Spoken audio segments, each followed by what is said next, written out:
Yo mes pingouins, il y a quelque temps, le scénario initial de Star Wars 9 a fuité sur internet. Du coup, j'ai une bonne et une mauvaise nouvelle. La bonne nouvelle, c'est que le film a l'air super. La mauvaise, c'est qu'on le verra jamais.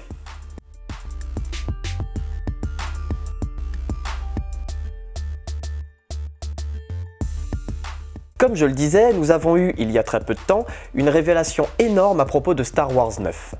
Et cette révélation, c'est ce qu'aurait dû être le film s'il avait été réalisé par Colin Trevorrow, comme ça aurait dû être le cas à la base. Alors avant de parler du film, je tiens à faire un petit aparté. Je n'ai vu qu'un seul film de Colin Trevorrow et c'est Jurassic World. Et comment dire ?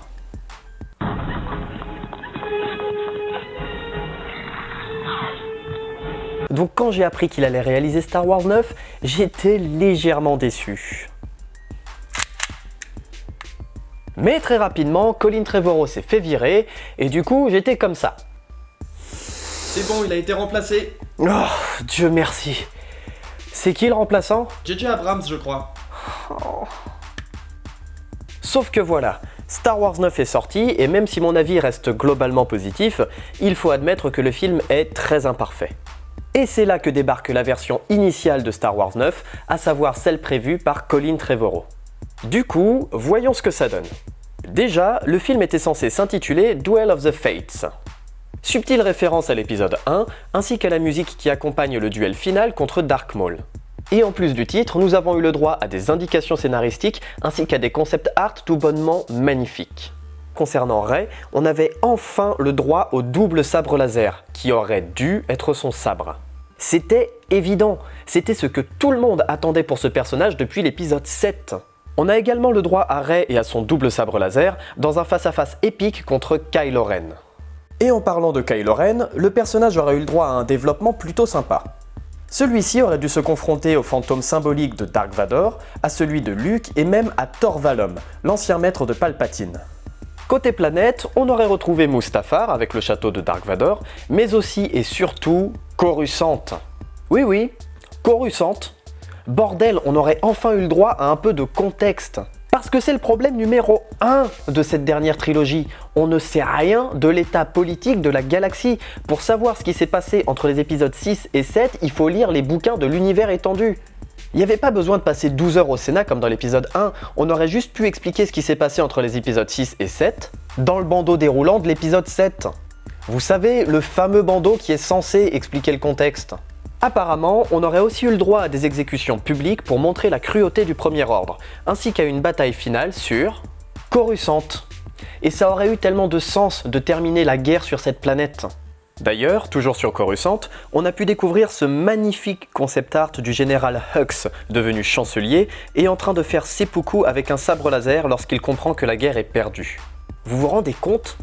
Un suicide façon samouraï par un méchant de Star Wars. La puissance de l'image. Et au lieu de ça, on a eu le droit à... Yes, sir. La grande classe. Aucune mise en scène, aucune émotion, juste une blague. Évidemment, on a le droit à l'entraînement de Rey par le fantôme de Luke, avec là encore un très beau dessin. Bref, plein de belles choses, pleines de potentiel. Et c'est là qu'il faut poser la question que tout le monde se pose, est-ce que ce Star Wars 9 n'aurait pas été 1000 fois mieux que le Star Wars que nous avons eu ? Alors, même si j'ai envie de dire que oui, il y a quand même pas mal d'éléments qui me laissent très perplexe. Déjà, Tor Valum, le soi-disant ancien maître de Palpatine qui aurait plus de 7000 ans. Alors d'accord, l'idée est super cool, son design Lovecraftien est génial, franchement j'aurais kiffé voir ça dans le film, mais j'ai quand même une petite question, une toute petite question. Il est où Dark Plagueis ? Non, parce que j'ai quand même l'impression que Colin Trevorrow s'apprêtait à balayer d'un revers de la manche le maître de Palpatine que tout le monde connaît. Ironic. D'accord, tout le monde n'a pas lu le livre sur Dark Plagueis, mais tout le monde avait compris dans l'épisode 3 que Dark Plagueis était le maître de Palpatine et que ce dernier l'avait trahi, c'était évident pendant son discours. Et ça a été très vite confirmé par la suite. Ensuite, j'aime bien l'idée d'une confrontation symbolique entre Kylo Ren et Dark Vador, mais la confrontation contre Luke, ça aurait donné ça. Le fantôme de Luke qui arrête une lame de sabre laser à la main. Ouais. Oui, je sais que Luke attrape son sabre laser dans le vrai épisode 9. mais je trouve ça tout aussi con dans le vrai épisode 9.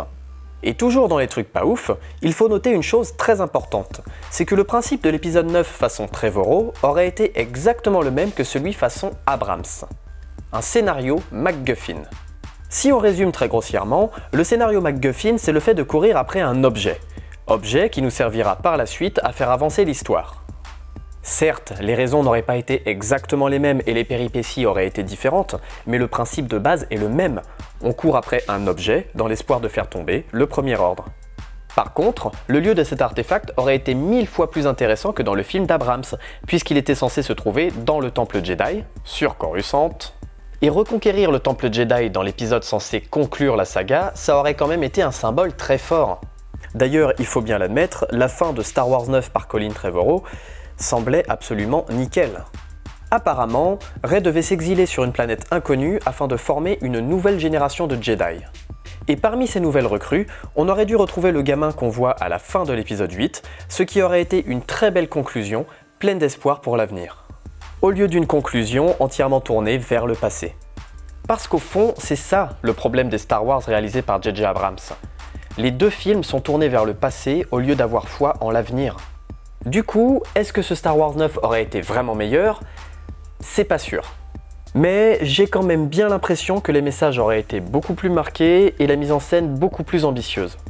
Mais bon, ce qui est fait et on ne verra jamais le Star Wars 9 par Colin Trevorrow. On peut seulement fantasmer en imaginant que le film aurait été génial ou même parfait, mais franchement, j'en doute fort. Aucun Star Wars n'est parfait et celui-là n'aurait pas dérogé à la règle. Et même si le film avait été génial, connaissant les fans de cette franchise, ils auraient trouvé n'importe quel prétexte pour lui tomber sur la tronche.